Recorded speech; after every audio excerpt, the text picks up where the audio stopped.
Здраво, јас сум Татунчо. Добре дојдовте на мојот канал. Денеска морав да го направам видео во вака со директно обраќање, затоа што темава за која што зборувам има една лична димензија. Денеска ќе зборувам за 3 категории на луѓе.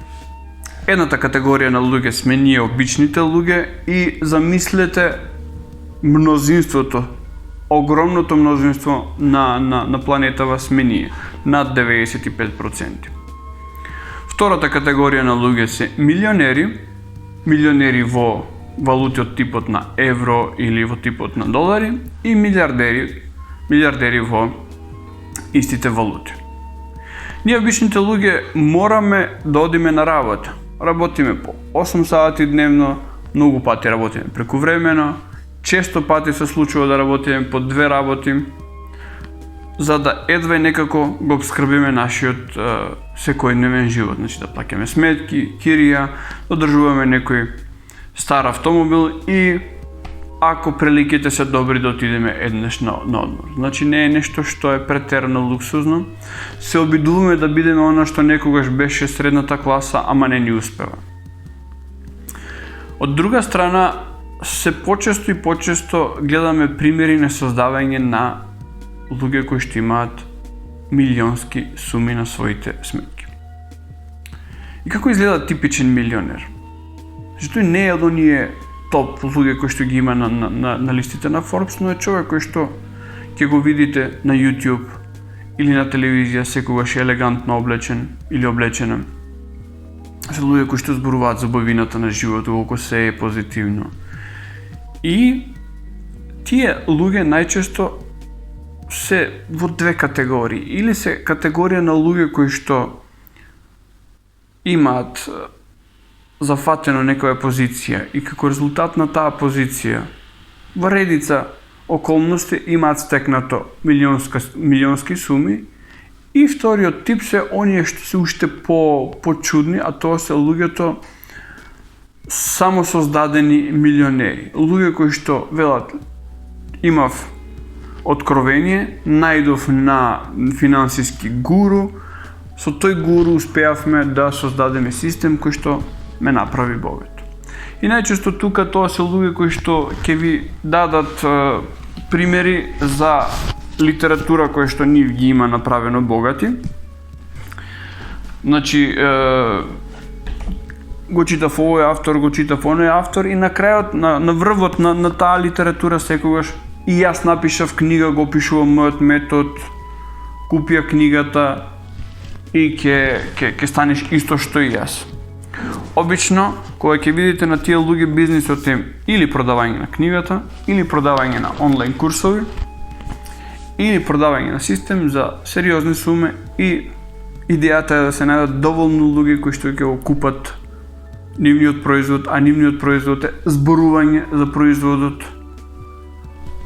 А зборувањето за производот е зборување дека таму некаде се зборува за некаков производ, ќе видите дека ова е само една допаминска терапија каде што човек се храни со идејата дека ќе стане богат, истовремено што се случува, само се подхранува контото на ваквите луѓе.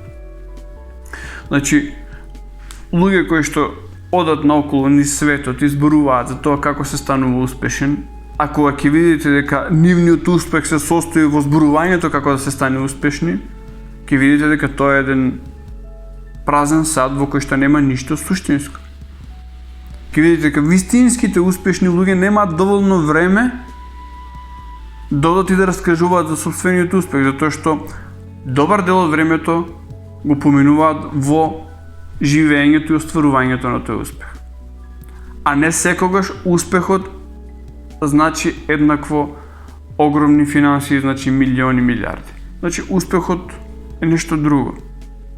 Значи еден успешен хирург не значи дека треба да биде милионер. Ама е успешен затоа што, не знам, голем процент на неговите операции завршуваат со позитивен исход. Или апсолутно сите операции завршуваат со позитивен исход. Што значи тоа е успех. Не значи дека тоа него ќе го направи милионер.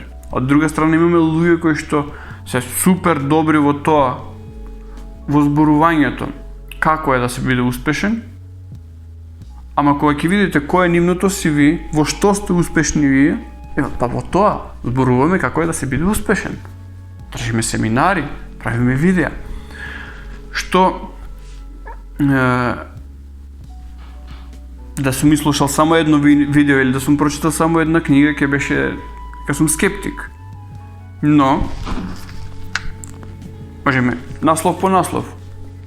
Моките на навиката. 48 закони за моки. 7 навики на успешните луѓе. Надмудрување со ѓаволот. Мисли избогати се. 7 чекори за да се стане професионалец во нетворк маркетинг. Најбогатиот човек на Вавилон. Значи, тоа се луѓе кои што успехот го постигнале со пишување на книги. Не се успешни, што знам, инженери, не се успешни пилоти, не се успешни спортисти, па кои што после тој успех го имаат прераскажено во својата книга како го постигнале тоа. Не, тие се успешни говорници на тема успех. Значи, она што фали овде, по моје мислење, е суштината на нешто конкретно, нешто што дава вредност за оној кој што е крајен корисник. Нели? Да имаше овде книга на успешен пекар кој што кажува како направил одличен леб кој што чини пристојно, а истовремено дава повеќе нутрицијски состојки на тој што го јаде и така нато, можам да верувам затоа што дал конкретна вредност на пазарот. Додека овде е она само едно надуено его кое што сака да се продаде како такво и за жал постојат многу луѓе кои што го купуваат и затоа луѓево кои што ја промовираат даденава филозофија се милионери, затоа што има доволно луѓе кои што го купиле нивниот производ, не производ и на тој начин овие оствариле заработка. Колку е тоа легално, не знам, веројатно е легално, а колку е морално оправдано, моје лично мислење, моралот овде е многу сомнителен. Вториот тип на богати луѓе се милиардерите. Тие се луѓе кои што вие можете да ги најдете на листата на Forbes на најбогати луѓе на светот или поединечно по одредени земји. Конкретно во Македонија, значи листата на најбогати луѓе е составена од милионери, ама фактот дека немаме милиардери, значи во контекст каде што просечна плата е некои си 400 евра, минимална плата 200 евра, значи некој кој што има милиони е сепак застрашувачки голема сума. Што значи кои се тие милиардери? Тие милиардери се луѓе од типот на Бил Гейтс, Ворен Бафет, Джеф Безос, Марк Закерберг, значи луѓе кои што речи си да нема човек на планетава кој не ги познава. Значи луѓе кои што имаат толку многу пари, кои што им се потребни стотина животи да земат од денес почнуваме да трошиме и не правиме ништо друго за да ги потрошат. Зошто ги спомнувам овие луѓе? Затоа што кај нив веќе приказната е различна, значи ти имаат некаков конкретен производ, имаат нешто конкретно што го даваат на пазарот, без разлика кај кој што е како е. Но она што мене ме чудоневидува тука е дека некои онака луѓе по случајен избор, случајно се нашле во приликата и случајно го направиле тоа што го направиле. Например, Бил Гейтс ниту имал оперативен систем, нити знаел како да го направи, ама знаел човек кој што може да го направи, отишол, го откупил од него, го понудил на вистинската компанија, замислете компанија од типот на IBM во тоа време, уверува на човек кој што не е познат, нема никаква позадина, значи нема ништо со што би можел да го гарантира успехот на тој оперативен систем, станува толку успешен, што значи станува подеднакво моќен каква што била и компанијата која што го прави толку моќен, тоа е IBM. Значи го дадов конкретниот пример. Кај сите нив има таква некоја приказна во која што човек се запрашува колку сето тоа не е мит кој што е создаден подоцна, или приказна која што е измислена за да ја прикрие вистинската приказна како навистина се случиле работите. Она што е интересно кај овие луѓе е дека кај неколку од нив се форсира моментот гаража. Имал тој некаде некоја гаража со другарот од школа, седнале, направили идеја која што после, кога ја пуштиле во оптек, почнале да паѓаат од небото милиони и милиони долари. Што значи, многу пати на шега го велев ова, дека мене ми недостасува гаража за да бидам милиардер. Значи, само гаражата треба да ја направам, да ја најдам и после милиардите лесно доаѓаат. Ова сето преносно и фигуративно. Моето мислење е дека се случува одреден момент во животот каде што одредени структури на моќ одлучуваат да таа моќ ја канализираат на некој начин кој што времето го бара, дали тоа е нова социјална мрежа, дали тоа е нов оперативен систем, дали тоа е нов производ, технолошки и така натаму, кој што подоцна на самата личност ќе ја даде милиарди. Ќе ја направи милиарди, но и така натаму има еден дел каде што гледате дека тие милиарди подоцна почнуваат да се употребуваат и на чудни начини, дека сето тоа излегува од еден строго бизнис контекст и станува нешто многу поголемо. Сега, значи, за гаражата многу долго размислов што всушност таа гаража представува и дали мене ми се има случајно таков момент во животот каде што гаражата била на повидок. И размислувајќи, сватив дека кога имав 19 години, значи пред 21 година, имав еден таков момент, таква една епизода и сега ќе се обидам што е можно по завиткано да го објаснам тоа. Значи, во амбиент каде што има луѓе кои што имаат реална моќ, ми се представи една личност кој што исто така поседуваше реална моќ и ми представи еден план кој што представуваше можност да се направи лична заработка.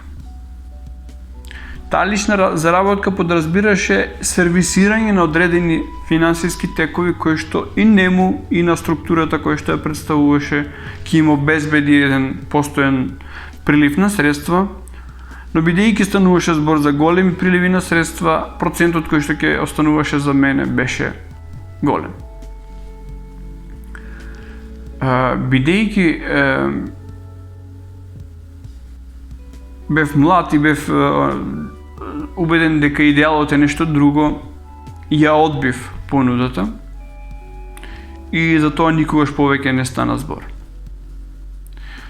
Веројатно некој друг ќе има прифатено таа понуда во таква форма и веројатно ги има направено своите милиони. Или, од друга страна, или има завршено во затвор. Тоа јас не можам да го знам затоа што јас не сум ја прифатил таа понуда и затоа морам да работам со пот и со труд да си ја заработувам живеачката. Така испаднало во мојот живот, што значи не велам дека треба да се биде нешто енормно паметен за да се дојде до енормни суми на пари, туку треба да се биде опортунист во вистинската прилика, а таа прилика, кажувам конкретно во мојот живот, се појавила многу на време, многу на млада возраст, што значи годините што следеле ќе ме направиле само да бидам финансиски помоќен и реализиран во тој смисол. Ако сум ја немал моралната дилема дали тоа е добро или не е добро. И јас ја имав таа морална дилема и се преиспитувам сега доколку сега би се појавил во таква форма би имал повторно моралната дилема, значи не можам да прифатам таков начин на градење на успех затоа што тоа е градење успех врз неуспехот на многумина. Значи јас како поединец би го изградил, но многумина заради тоа ќе страдаат. Не дека сега јас што не го прифатив не се случува и тоа дека не се случува страдање на многумина, но барем мене совеста ми е чиста, јас знам дека не сум дел од тоа. Така што верувам дека кај повеќето од овие милиардери таа гаража и тој мит за гаражата е создаден од некои други центри на моќ и само што овие луѓе си имаат согласено да го одработат тоа што е потребно да го одработат, да бидат заштитно лице на компанијата наместо можеби вистинските автори во позадина. Сега, зошто спомнав интелигенција на интелигенција? Повеќето луѓе кои што имаат огромни финансиски богатства, во најмала мера можеме да кажеме дека се медиокритети. Значи не се супер интелигентни луѓе. Значи, ни еден од овие супер богати луѓе ни сега ни во минатото не се одликувале по нивната интелигенција или гениалност. Од друга страна имаме луѓе од типот на Никола Тесла, кој што и покрај својата гениалност и покрај неброените патенти кои што ги има донесено на овој свет и покрај идеите што ги имал, кои што биле стотици години пред неговото време, завршува во апсолутна беда, живејќи во хотел во Њујорк, хранејќи гулаби. Моцарт, исто така, гениална личност, кој што има создадена таква музика, која што ден денеска не можеме да се изначудиме како добро е направена, завршува во апсолутна беда и гробот негов денеска е се уште непознат. Значи, неговото почивалиште не се знае. Толку, значи, завршил лошо на крајот на животот. Алберт Ајнштајн не знам дека направил некое посебно богатство во својот живот. Било кој гений, било од било која област, не направил таква сума на пари каква што направиле овие луѓе. Што значи гениалноста не е предуслов за богатење. Последен пример што ми доаѓа е Балзак, човек кој што бил хиперактивен во пишување. Во просек пишувал 4 романи годишно, што значи за 3 месеци пишувал еден роман, а неговите романи не се литература која што е така едноставно, значи високо квалитетна литература. Исто човекот завршува во апсолутна беда и со неисплатени долгови. Така што одбивам да го прифатам фактот дека некој е толку богат за тоа што ги имал тие интуитивни, гениални идеи кои што го имаат доведено. Ја имал приликата многу пати се појавува во форма на еден непристоен предлог. Работата е дека овие луѓе немале проблем да го прифатат непристојниот предлог, кој да бил тој. Кој не се согласува со мене може да ми каже и да ми раскаже приказната како ете се создаваат таквите милиардери, а ние обичните луѓе ете затоа што можеби недоволно мислиме, затоа што една од книгите на само создадените милионери е оваа, демек мисли како што човекот мисли, од Джеймс Ален. Значи, ние недоволно мислиме, недоволно го потребуваме мозокот и затоа се наоѓаме во состојба каква што се наоѓаме. Така, ова е моето размислување на тема богати луѓе, милионери, милиардери. Ова го правам директно затоа што идејава ми дојде пред некој ден, ми се појави оној настан од моето минуто и викам сега морам некако да го артикулирам во едно видео. Јас во меѓувреме упорно работам на најавеното видео за пари и валута, значи правам една анализа, таа анализа се наоѓа на овие страни. Се уште работам и доработувам, а после тоа ќе остане и делот каде што технички треба да го изведам видеото, значи каде што ќе оди нарацијата во позадина, ќе одат илустрации на самото видео, што значи ќе одземе време. И плюс периодов се зафаќам и со една втора работа покрај мојата секојдневна, заради тоа што не сум доволно гениален да бидам милиардер, па морам да работам и дополнителни работи. Овие видеа што ги правам се од чист ентузијазам и од чиста желба да се споделуваат одредени работи кои што мене ми се интересни, ја скокоткаат мојата љубопитност, а се надевам ја скокоткаат и љубопитноста на вас како гледачи. Значи, доколку видео ви е окей, ви се допаѓа, имате можност да ставите лайк или може да ставите дислайк, ќе ми биде мило оние што ќе стават дислайк и да го напишат во коментарот што е тоа што не им се допаѓа. И оние кои што прв пат доаѓаат на каналов и го гледаат ова видео, ве замолувам ставете едно subscribe, затоа што тоа е начинот на кој што ќе ми помогнете во мојата работа. Јас сум Татончо, секое добро.